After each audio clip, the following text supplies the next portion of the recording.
Gym থেকে এসে স্নান করে খাওয়া দাওয়া করে আজকে ঘুমিয়ে পড়েছিলাম। তো ঘুম থেকে উঠে মানে তার আগে একটা পার্সেল এসছে, তো সেটা তোমাদের সঙ্গে শেয়ার করে নিই ভেবেছিলাম একবারে বিকালবেলায় শেয়ার করব। তো আমি একটা ড্রেস অর্ডার করেছিলাম, দেখা যাক 2 পিস। তো কেমন এসেছে সেটাই দেখব। একটা টি শার্ট একটা প্যান্ট সঙ্গে। তো চলো সেটা তোমাদের সঙ্গে শেয়ার করি। অনেক দিন পরে কিছু অর্ডার করলাম, অনেক দিন পর, প্রায় 1-1.5 মাস। তাছাড়া অর্ডার মানে সেদিনকে গেছিলাম জিমের জন্য জিনিসপত্র কিনতে, তো অর্ডার করা হয়নি। তো এই 1.5-2 মাস পরে প্রায় অর্ডার করলাম। মনে হচ্ছে তো ভালোই এসছে, ভারী আছে বেশ।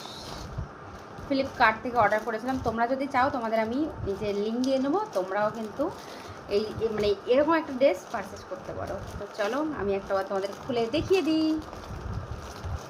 এত প্যাক করা থাকে না, প্যাক খুলতে গিয়ে ঝামেলা হয়, ভাল লাগে না।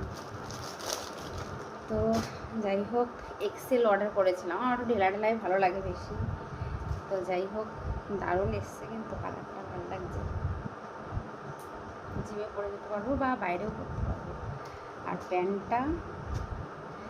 প্যান্টটা দেখি, ও মা, প্যান্টটা আমার কীরকম দিয়েছে, এখানে কোকড়া কোচকানো। যাই হোক, প্যান্টটাও খারাপ আসেনি, ভালোই এসছে। তো চলো জিমেই পরবো, তাছাড়া বাইরে আর কোথায় পরবো বলো। জিমে পরে যাবো, একটু সেলাই করতে হবে, টাইট ফিট হবে, বেশ ভালো লাগবে। সুন্দর হয়েছে, কাপড়টাও বেশ ভালো দিয়েছে, কিন্তু একটু ফুল হাতা তো জিমে একটু গরম লাগবে। তো যাই হোক, আমাকে তো পরা হবে।